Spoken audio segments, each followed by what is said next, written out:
हमारी राष्ट्रीय अस्मिता और गौरव का प्रतीक है। राष्ट्रीय अस्मिता और गौरव का डिजिटल युग में भी हिंदी ने अपनी प्रासंगिकता और महत्व को बनाए रखा है। गांव से लेकर शहरों करने का माध्यम प्रदान किया, बल्कि यह हमारे राष्ट्रीय चरित्र और सांस्कृतिक पहचान का अभिन्न अंग है। हिंदी का साहित्य हमें हमारे इतिहास गाथाओं से प्रेरणा लेने का अवसर प्रदान करता है। हमें यह समझना होगा कि हिंदी केवल एक भाषा नहीं, बल्कि हमारी राष्ट्रीय एकता का प्रतीक बना सकता है। यह भाषा हमारे दिलों को जोड़ती है, हमारी भावनाओं को साझा करती है और हमें एक में प्रस्तुत करती है। अतः हम सबका कर्तव्य है कि परंपराओं से परिचित करा सकते हैं। आइए हम सब मिलकर हिंदी भाषा को और ऊंचाइयों पर पहुंचाने और राष्ट्रीय एकता में इसके सिर्फ मेरा अनुरोध है, बड़े चौराहे पर करबद्ध अनुरोध है कि राज नहीं भाषा रहने दो मेरी भाषा को। धन्यवाद।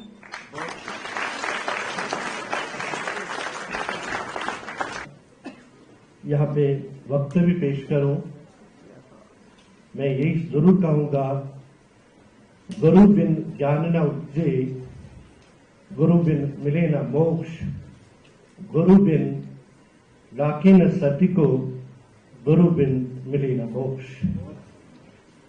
आज मुझे ये विषय दिया गया है कि गाथी में हिंदी भाषा की दशा और दिशा, इस पे मैं थोड़ी सी रोशनी डालना चाहूंगा। पृथ्वी पर जहां कहीं भी मानव समुदाय वास किए हुए है, वो अवश्य किसी न किसी भाषा या बोली का प्रयोग करती है। भाषा ही एक मात्र साधन है जिसकी सहायता से हम अपनी बात दूसरों तक पहुंचा सकते हैं, अपनी भावनाओं को व्यक्त कर सकते हैं और अपना तर्क रख सकते हैं।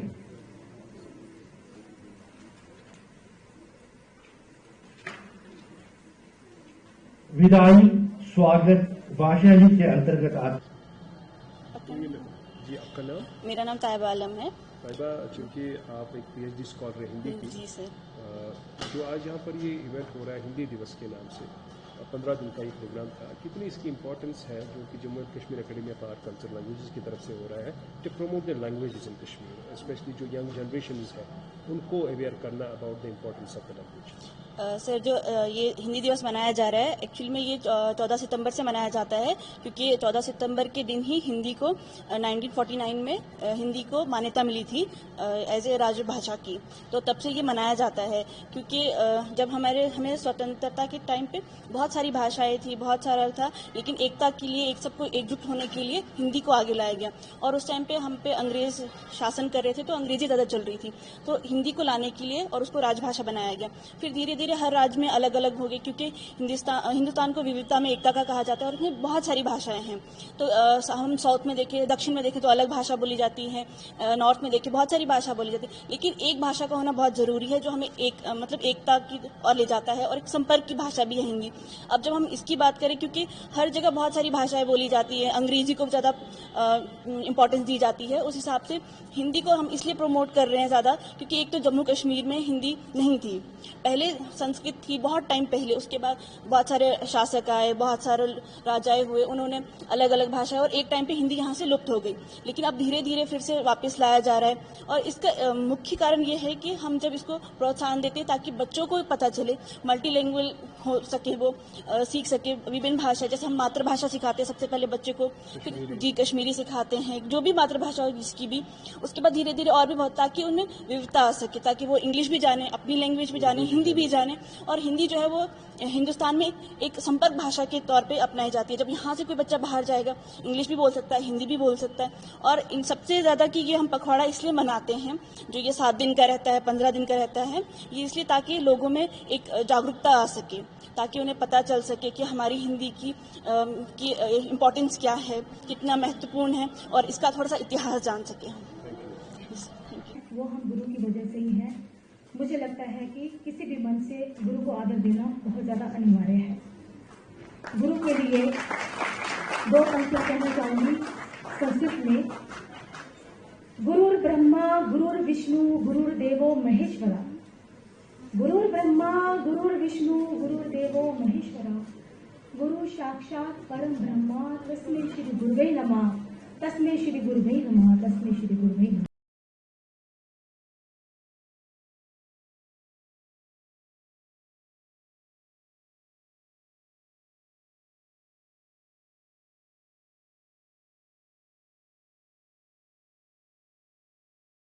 मुख्य सचिव श्री सुरेश गुप्ता जी, जो कि मुख्य अतिथि हैं, हमारी माननीय सचिव श्रीमती खरविंदर कौर जी, आदरणीय माननीय सचिव श्री संजीव राणा जी, सबसे प्यारे छात्र और छात्राएं और उनके साथ हमारे जो विशेष अतिथि हैं, उन सभी का मैं हार्दिक अभिनंदन और हार्दिक स्वागत करती हूं।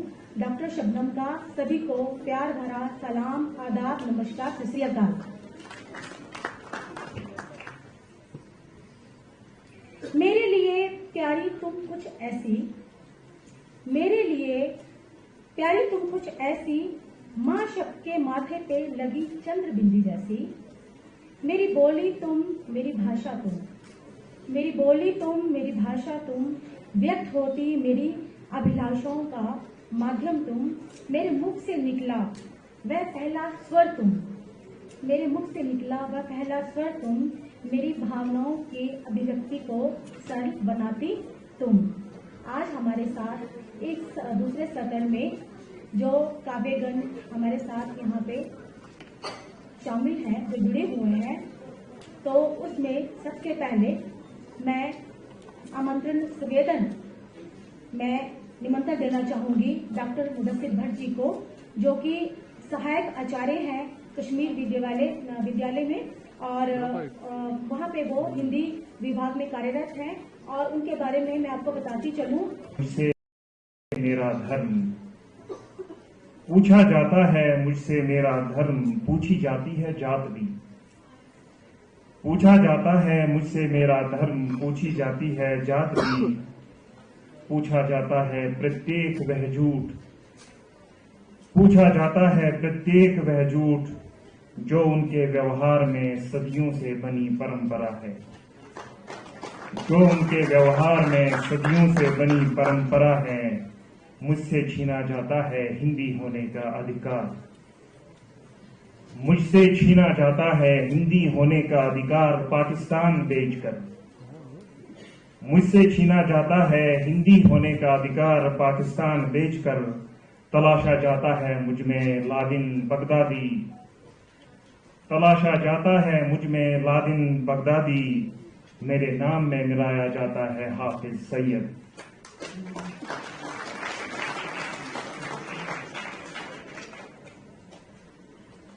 मेरे नाम में मिलाया जाता है हाफिज सैयद।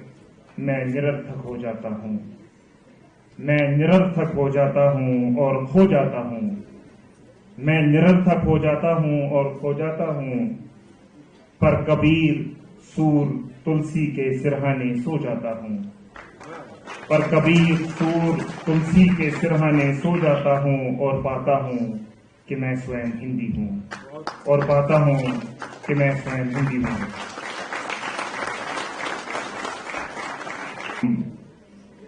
गिर जाते हैं आंधियों से विशाल चिनार के पत्ते भी, घिरी हैं शाखें, कभी कभी टूट जाती है शाखें, बिखर जाते हैं आशियाने परिंदों के।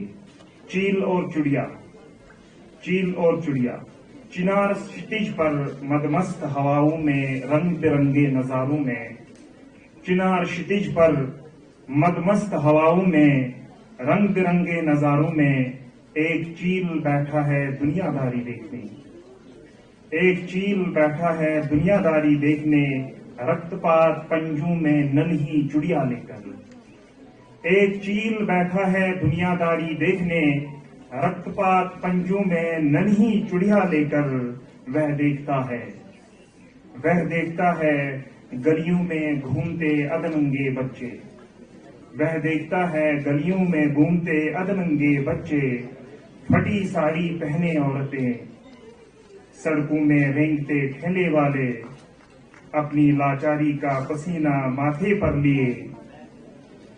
सड़कों में रेंगते ठेले वाले अपनी लाचारी का पसीना माथे पर लिए थके पांवों को घसीटते बेबस कंधों का बोझ ढोते हुए भीषण महंगाई की धूप में झुलस रहे हैं।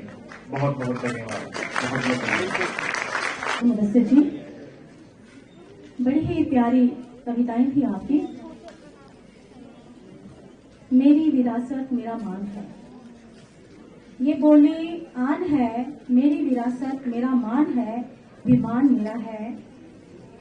किसी भी और भाषा में करे संवाद क्यों, क्योंकि हिंदी दिवस है तो वह संवाद क्यों मित्रों, हमारी शान है हिंदी, ये हिंदुस्तान मेरा है।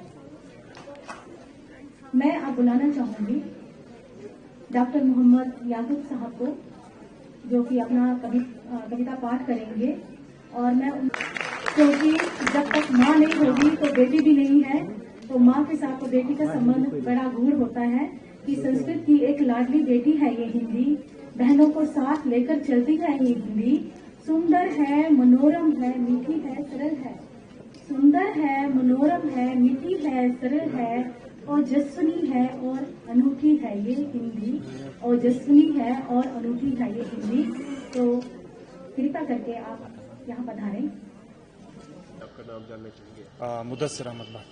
मुदस्सिर, चूंकि Jammu Kashmir academy of art culture and languages एक ऐसा इदारा है जो हमारे इन्हीं चीज़ों को प्रमोट करता है, आर्ट हो, कल्चर हो, लैंग्वेजेस हो, कभी थिएटर की सूरत में, कभी थिएटर प्लेस, कभी ड्रामे। लेकिन लिटरेचर के रिलेटेड आज हम देख रहे हैं जो हिंदी सब्जेक्ट के रिलेटेड आज प्रोग्राम है, कितनी इसकी इंपॉर्टेंस है to promote this language in future also? देखिए, जहाँ तक कश्मीर घाटी की बात है, ये एक अहिंदी क्षेत्र है, नॉन हिंदी स्पीकिंग एरिया जिसको हम कहते हैं। तो उसका मतलब ये होता है कि यहाँ पे हिंदी का बोलबाला या हिंदी का चलन कम है। तो आज तो सबसे पहले सुखद, और मैं तो ये वेलकम स्टेप जो हमारी सेक्रेटरी महोदया कश्मीर जो है कल्चरल एकेडमी में आई है, तो उनके आते ही हिंदी का कार्यक्रम इन्होंने कराया यहाँ पे। तो ये तो सबसे बड़ी बात है हिंदी प्रेमियों के लिए या हिंदी साहित्य के विद्यार्थियों या शिक्षकों के लिए। निजी रूप से मैं तो बहुत खुश हूँ इस चीज़ से। जहाँ तक साहित्य आपका प्रश्न का जो संबंध है, किसी भी साहित्यिक को आगे बढ़ाने के लिए या किसी साहित्य को विकसित करने के लिए संगोष्ठियों, कार्यशालाओं का एक महत्वपूर्ण योगदान रहता है, एक महत्वपूर्ण भूमिका होती है। तो उस कड़ी में मैं आज देखता हूँ यहाँ पे, चूंकि जो मैंने अभी पहले ही कहा कि पहली बार हिंदी का कार्यक्रम यहाँ पे हुआ, विशेष रूप से अलग से हिंदी भाषा के लिए। वैसे मल्टीलिंगुअल यहाँ पे मुशायरे होते हैं, उसमें एक आध कभी कभार हिंदी का भी कोई शायर कवि होता है, लेकिन आज केवल हिंदी भाषा के लिए किया गया है। और जो मल्टीलिंगुअल होते हैं उसमें हिंदी का थोड़ा सा ही स्थान ये देते हैं हिंदी भाषा को, बाकी भाषाएं जो है बाहरी रहती हैं, खासकर उर्दू और कश्मीरी, मैं समझता हूँ। ये निजी मेरी राय है। लेकिन आज हिंदी का हुआ तो साहित्य के लिए, कश्मीर घाटी में हिंदी साहित्य के प्रति बच्चों की रुचि बढ़ाने के लिए या हिंदी साहित्य को बढ़ावा देने के लिए ये बहुत एक महत्वपूर्ण एक कदम है जो आज सेक्रेटरी मैडम के मार्गदर्शन में यहाँ पे हुआ है। और निश्चित रूप से यहाँ आके कई सारे बच्चे या कई सारे शोधार्थी जो है वो अपना शोधालेख प्रस्तुत करेंगे, उनको अपनी भाव अभिव्यक्ति को प्रस्तुत करने का मौका मिलेगा। एक कवि गोष्ठी भी हो रही है, उसमें कई सारे नए कवि, नए चेहरे उभर के सामने आएंगे, क्योंकि अभी तक हमारे पास हिंदी का कोई प्लेटफॉर्म यहाँ पे नहीं था। तो ये बहुत सुखद है, बहुत स्वाभाविक है कि इससे हिंदी आगे बढ़ेगी। थैंक यू बहुत बहुत। हाँ जी, आपका नाम? हाँ जी, मेरा नाम बाबा हिजाज है। बाबा, चूंकि आप एक स्टूडेंट है, जाहिर सी बात है अंग्रेज़ी, उर्दू, हर कोई लैंग्वेज अपनी इंपॉर्टेंस होती है। चूंकि जम्मू कश्मीर में ज़्यादा अंग्रेज़ी और उर्दू ज़ुबान का बोलबाला है, लेकिन साथ साथ में आज हम देख रहे हैं कि जो हिंदी ज़ुबान के हवाले से ये एक दिन का प्रोग्राम रखा गया है, कितना अच्छा है एज ए स्टूडेंट आप मानते हैं? एज ए स्टूडेंट ये अच्छा प्रोग्राम था, क्योंकि हम देखते हैं कश्मीर में जैसे कि उर्दू, कश्मीरी, इंग्लिश, हिंदी का उतना ये नहीं है, यहाँ पे उतना इन्फ्लुएंस नहीं है। तो ये ऐसे प्रोग्राम्स होने चाहिए ताकि हिंदी का और इन्फ्लुएंस बढ़े। नेशनल लैंग्वेज है हमारी हिंदी, तो इसीलिए ये प्रोग्राम्स बहुत अच्छे हैं। तो कितना ज़रूरी है जब हम इंग्लिश उर्दू के साथ साथ हिंदी ज़ुबान भी होगी। स्टूडेंटों को एक मौका मिलेगा और एक ज़ुबान जानने का, पढ़ने का। कल को मतलब कंपटीशन भी ज़्यादा कम मिलेगा उनको, कल को अपना फ्यूचर भी बनाना हो सकता है हिंदी ज़ुबान की वजह से भी वो आगे जा सकें। जैसा कि मैम ने भी अंदर बोला कि लैंग्वेज बहुत, जितनी ज़्यादा आप लैंग्वेज जानो उतना अच्छा आपको ये मिलेगा, आगे चांस मिलेगा। तो हिंदी भी एक अच्छी ज़ुबान है, बोलनी चाहिए, सीखनी चाहिए। और हम देखते हैं कि बड़े होकर हम उतनी लैंग्वेज नहीं सीख पाते हैं जैसे आज सीखते हैं। हम स्टूडेंट्स आगे बढ़ते हैं, हिंदी बहुत, इसलिए हमें ये हिंदी अच्छी ज़ुबान और सीखनी चाहिए, ये ज़ुबान तो इस तरह के प्रोग्राम और होनी चाहिए। Thank you.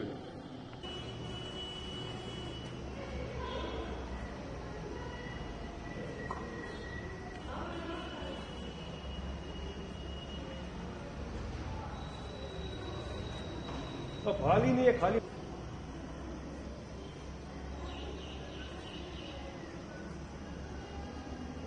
प्रेम का शुक्र सर। जल्दी जल्दी